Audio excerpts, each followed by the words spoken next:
Gayatri. Welcome to Sainma 2.0. Hit లేకపోతే ఇక్కడ ఎవరు చూడరు. నా గతమెంతో ఘనం అంటే పట్టించుకోరు. ఇక్కడ ప్రస్తుతం ఏంటనేది కావాలందరికీ. అందుకే అలాంటి కంబ్యాక్ కోసమే హీరోయిన్లు వేచి చూస్తున్నారు.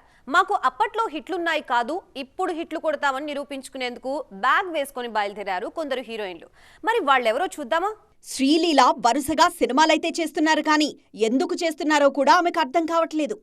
అసలెప్పుడొస్తున్నాయో ఎప్పుడెళ్తున్నాయో కూడా తెలియట్లేదు శ్రీలీల సినిమాలు. మొన్నొచ్చిన రాబిన్ హుడ్ మరీ దారుణం. కనీసం 3 రోజులు కూడా ఆడలేదు ఈ చిత్రం. కంటెంట్ పై ఫోకస్ పెట్టమ్మా, గ్యాప్ తీసుకున్నా పర్లేదు అంటున్నారు ఫ్యాన్స్. ఇకపై నో గ్యాప్ అంటూ వరుస సినిమాలతో కంబ్యాక్ ఇస్తున్నారు శ్రీలీల. రవితేజ మాస్ జాతర, అఖిల్ లెనిన్ సినిమాతో పాటు నాగ చైతన్య కార్తిక్ దండు ప్రాజెక్ట్, శివకార్తికేయన్ పరాశక్తి, కార్తికార్యన్ ఆషికీ 3 లాంటి సినిమాల్లో నటిస్తున్నారు ఈ బ్యూటీ. వీటిలో శ్రీలీలకు కంబ్యాక్ ఇచ్చే సినిమా ఏదవుతుందనేది ఆసక్తికరంగా మారింది. మిస్టర్ బచ్చన్తో టాక్ ఆఫ్ ది ఇండస్ట్రీగా మారిన భాగ్యశ్రీ బోర్సే సైతం కెరియర్ను మార్చేసే హిట్ కోసం వేచి చూస్తున్నారు. ప్రస్తుతం విజయ్ దేవరకొండ కింగ్డమ్, దుల్కర్ సల్మాన్ కాంతా, రామ్తో ఓ సినిమా చేస్తున్నారు భాగ్యశ్రీ బోర్సే. వీటితోనే కంబ్యాక్ ఇవ్వాలని చూస్తున్నారు ఈ బ్యూటీ. ఇక ఓతెల 2తో తమన్నా ఏప్రిల్ 17న రానున్నారు. కొన్నేళ్లుగా తెలుగులో సరైన హిట్ లేని తమన్నాకు ఓతెల 2 కీలకంగా మారింది. కేజీఎఫ్ తర్వాత శ్రీనిధి శెట్టి పేరు మారుమోగిపోయింది. కానీ ఆ తర్వాత ఆమె సీన్లో కూడా కనబడలేదు. ప్రస్తుతం నాని హిట్ 3లో నటిస్తున్నారు ఈ బ్యూటీ. ఈ సినిమాతో కంబ్యాక్ కోసం ట్రై చేస్తున్నారు శ్రీనిధి. అలాగే నిధి అగర్వాల్ ఆశలన్నీ మే 9న రాబోయే హరిహర వీరమల్లుపైనే ఉన్నాయి.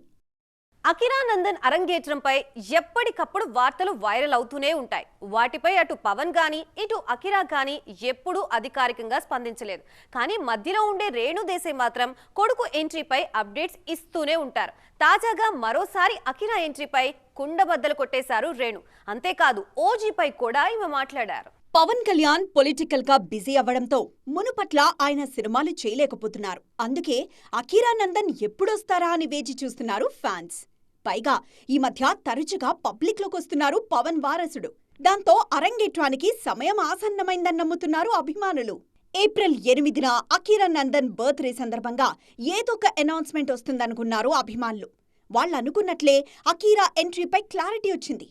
కానీ ఫ్యాన్స్ ఊహించింది మాత్రం కాదు. తాజాగా ఓ పాడ్కాస్ట్కు వచ్చిన రేణు దేశాయ్ అందులో అకిరా ఎంట్రీపై వస్తున్న వార్తలపై క్లారిటీ ఇచ్చారు. ఓజీలో ఉన్నారనే వార్తలు కూడా అబద్ధమే అని తేల్చేశారు రేణు. ఓజీ సినిమాలో అకిరా నందన్ ఉన్నారంటూ వచ్చిన వార్తల్ని చూసి తాను నవ్వుకున్నానన్నారు రేణు దేశాయ్. అంతేకాదు రామ్ చరణ్ నిర్మాతగా అకిరా ఎంట్రీ ఉంటుందనే వార్తల్ని కూడా ఖండించారు రేణు. ఈ ఆర్టికల్స్ని తాను అకిరాకు పంపిస్తే తాను నవ్వుకున్నారని తెలిపారిమే. ఈ లెక్కన ఇప్పట్లో అకిరా అరంగేట్రం ఉండదని అర్థమవుతోంది. ఇప్పటికే అకిరా ఎంట్రీపై తాను చాలాసార్లు మాట్లాడానని, తాను యాక్టింగ్ చేయడం కాదు, అలాంటి ఆలోచన వచ్చినా కూడా తానే ముందుగా ఇన్స్టాలో పోస్ట్ చేస్తానన్నారు రేణు. ఇవన్నీ చూస్తుంటే అకిరా ఎంట్రీకి ఇంకా చాలా టైం పడుతుందని తెలిసిపోతోంది. నటనతో పాటు సంగీతంపై కూడా ఆసక్తి చూపిస్తున్నారు అకిరా. సాయి అభ్యంకర్ ఈ పేరు సోషల్ మీడియాలో బాగా పాపులర్. ఒక్క సినిమా కూడా చేయకుండానే ఈ మ్యూజికల్ సెన్సేషన్ ట్రెండింగ్ అవుతుంది ఇప్పుడు. ఏకంగా అల్లు అర్జున్ కొత్త సినిమాకి సంగీతం అందించే ఛాన్స్ ఈ 20 ఏళ్ల కుర్రాడికి ఎలా వచ్చింది? దాని వెనక కథేంటి? అసలు ఎవరి సాయి అభ్యంకర్? ఈ మధ్య ఇన్స్టాగ్రామ్ రీల్స్ లో ఎక్కువగా వినిపించిన ఈ పాటకు సంగీతం అందించిన మ్యూజిక్ డైరెక్టరే సాయి అభ్యంకర్. ఈ కుర్రాడి వయసు కేవలం 20 ఏళ్లే. సీనియర్ సింగర్స్ టిప్పు, హరిణిల కొడుకే సాయి అభ్యంకర్.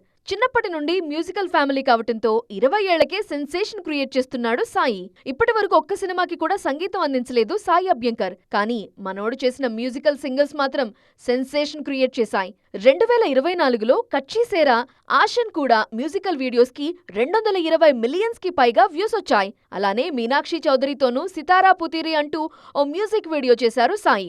మ్యూజిక్ వీడియోలతో సెన్సేషన్ క్రియేట్ చేస్తున్న సాయికి లోకేష్ కనగరాజ్ తన ఎల్సీయూలో వస్తున్న బెంజ్ సినిమాతో మ్యూజిక్ డైరెక్టర్ గా ఆఫర్ ఇచ్చారు. అలానే సూర్య 45, ప్రదీప్ రంగనాథన్ కొత్త సినిమాకు ఆయనే సంగీతం అందిస్తున్నారు. తాజాగా అల్లు అర్జున్ అట్లీ నుండి ఆఫర్ వచ్చింది. AA 22తో సాయి అభ్యంకర్ పేరు మారుమోగిపోతోంది. ఈ దూకుడు చూస్తుంటే త్వరలోనే ఈ కుర్రాడు సంచలనాలు రేపేలా కనిపిస్తున్నాడు. బాలీవుడ్ హీరోల రెమ్యూనరేషన్స్ దారుణంగా పడిపోతున్నాయా? ఆకాశం నుంచి పాతాళానికి వాళ్ళ పారితోషికాలు దిగజారుతున్నాయా? రీసెంట్ ఫెయిల్యూర్స్ ని ఆ హీరోల మార్కెట్ ని పూర్తిగా దెబ్బతీస్తున్నాయా? పరిస్థితి చూస్తుంటే ఇదే నిజం అనిపిస్తోంది. ఒకప్పుడు ఇచ్చిన రెమ్యూనరేషన్స్ ఇప్పుడు ఇక్కడ స్టార్ హీరోలకి అందట్లేదు. ఓసారి ఆ కథ ఏంటో చూద్దాం పదండి. ఒకప్పుడు సినిమాకి 100 కోట్లు కావాలి, 200 కోట్లు కావాలి అంటూ డిమాండ్ చేసిన బాలీవుడ్ బడా హీరోలకు ఇప్పుడు చుక్కలు కనిపిస్తున్నాయి. మీ సినిమాలే అన్ని కోట్లు కలెక్ట్ చేయట్లేదు, మరి మీకెందుకివ్వాలి అన్ని కోట్లు అంటూ రివర్స్ అవుతున్నారు మేకర్స్. అందుకే రేటులో రిబేట్ ఇవ్వక తప్పట్లేదు వాళ్లకు. హృతిక్ రోషన్ అయితే తన రెమ్యూనరేషన్ కట్ చేసుకుంటానని ఈ మధ్య చెప్పారు. గత 2 ఏళ్లలో పఠాన్, జవాన్, యానిమల్, చావా, గదర్ 2 లాంటి 6 సినిమాలు మినహాయిస్తే మరే సినిమా కూడా విజయం సాధించింది లేదు. బాలీవుడ్ సక్సెస్ రేట్ దారుణంగా పడిపోయింది.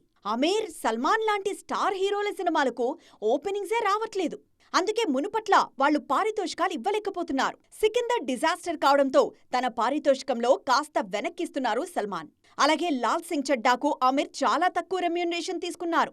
ఫ్లాపుల్లో ఉన్నారు కాబట్టి హృతిక్ రోషన్ కూడా అడగకుండానే రెమ్యూనరేషన్ తగ్గించుకున్నారు. ఇక ఒకప్పుడు 130 కోట్లు తీసుకున్న అక్షయ్ ప్రస్తుతం 50 కోట్ల స్థాయిలోనే ఉన్నారు.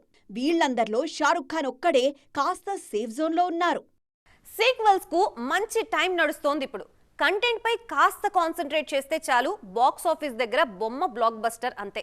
అందుకే దర్శకులంతా సీక్వెల్స్ వైపు ఆసక్తి చూపిస్తున్నారు. తాజాగా బాలీవుడ్ లోనూ 2 క్రేజీ సీక్వెల్స్ విడుదలకి సిద్ధమయ్యాయి. మరి అవి మళ్లీ బాక్స్ ఆఫీస్ ని కొల్లగొడతాయా? ఆ సత్తా వాటికి ఉందా? కొన్ని సినిమాలు ఆడియన్స్ పై అలా ఓ బ్రాండ్ క్రియేట్ చేస్తూ ఉంటాయి. బాలీవుడ్ లో అలాంటి మ్యాజిక్ చేసిన సినిమా రైడ్. 2018లో విడుదలైన ఈ సినిమా మంచి విజయం సాధించింది. రియల్ ఇన్సిడెంట్ ఆధారంగా అజయ్ దేవ్గన్ చేసిన ఈ సినిమానే తెలుగులో మిస్టర్ బచ్చన్ గా రీమేక్ చేశారు హరీష్ శంకర్. కానీ మన దగ్గర ఆ సినిమా అస్సలు వర్కౌట్ కాలేదు. మిస్టర్ బచ్చన్తో మిరపకాయ్ కాంబినేషన్ ఘాటు చూపిస్తుందనుకుంటే బాక్సాఫీస్ దగ్గర తేలిపోయింది. తాజాగా రైడ్ 2 మే 1న విడుదలకు సిద్ధమైంది. ట్రైలర్ చూస్తుంటే రైడ్ ను గుర్తు చేస్తుంది. ఇందులో రితేష్ దేశ్ముఖ్ విలన్ గా నటిస్తున్నారు. ఫస్ట్ పార్ట్ లో ఇలియానా హీరోయిన్ అయితే ఈసారి వాణి కపూర్ వచ్చారు. ఈ ట్రైలర్ మిస్టర్ బచ్చన్ ను బాగా గుర్తు చేస్తుంది. ఆడియన్స్ లో క్యూరియాసిటీ పెంచేస్తున్న మరో సీక్వెల్ కేసరి చాప్టర్ 2. 1919లో జరిగిన జలియన్ వాలాబాగ్ ఘటన నేపథ్యంలో ఈ సినిమా వస్తోంది. అక్షయ్ కుమార్ నటిస్తున్న ఈ సినిమా ఏప్రిల్ 18న విడుదల కానుంది. 2019లో వచ్చిన కేసరి ఫ్రాంచైజీలో 2వ చాప్టర్ ఇది. ట్రైలర్ అయితే అత్తిరిపోయింది. మరి ఇటు కేసరి 2, అటు రైడ్ 2 ఈ 2 సీక్వెల్స్ ఏం మ్యాజిక్ చేస్తాయో చూడాలిక. ఇది ఇవాల్టి సైన్మా 2.0. మరిన్ని కలర్ఫుల్ అండ్ ట్రెండింగ్ అప్డేట్స్ తో మళ్ళీ కలుద్దాం. అప్పటి వరకు చూస్తూనే ఉండండి TV9.